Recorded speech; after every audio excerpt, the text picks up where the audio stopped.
আসসালামু আলাইকুম, সবাইকে স্বাগতম জানাচ্ছি শান্ত টিচ হেল্পলাইন চ্যানেলের পক্ষ থেকে। আজকে আমরা কম্পিউটারের অসাধারণ 3টি কিবোর্ড শর্টকাট সম্পর্কে জানব। আমরা অনেকে কম্পিউটারের স্ক্রিনশট কিভাবে দেয় শর্টকাট পদ্ধতি আমরা অনেকে জানি না, তাদের জন্য আজকের এই 3টি টিপস। চলুন কথা না বাড়িয়ে শুরু করা যাক।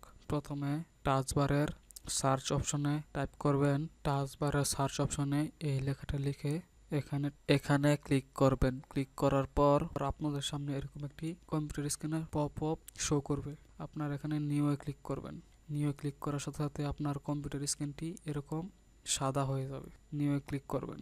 এরপর আপনারা আমার মাউসের যে আইকনটি দেখছেন, এই আইকনটি দেখছেন প্লাস হয়ে গেছে। আপনারা এখানে ইচ্ছা করলে আপনার যতটুকু ইচ্ছা ততটুকু আপনি স্ক্রিনশট নিতে পারেন। দেখেন আমি ফুল নিয়ে দেখাচ্ছি।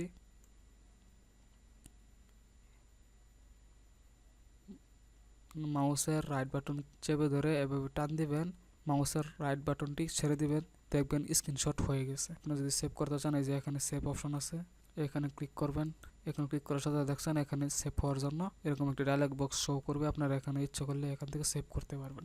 এই ফাইলে সেভ হোক। নাম্বার 2, উইন্ডোজ শিফট এস এই 3টি বাটনে ক্লিক করবেন। ক্লিক করার পর আপনারা দেখতে পাচ্ছেন আপনাদের সামনে এরকম একটি ছোট্ট পপ আপ শো করবে।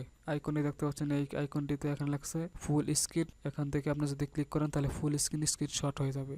আপনি যদি এখানে ক্লিক করেন, আপনি যতটুকু স্ক্রিনশট নিতে চান ততটুকু নিতে পারবেন। দেখেন আমি ফুল স্ক্রিন এখানে ক্লিক করলাম, দেখেন আমার কিন্তু স্ক্রিনশট হয়ে গেছে। এই দেখেন আমি এখানে ক্লিক করলে আমার স্ক্রিনশট দেখেন হয়েছে যে এটি দেখাচ্ছে। আপনারা এখান থেকে এই সেভ অপশনে সেভ করতে পারবেন।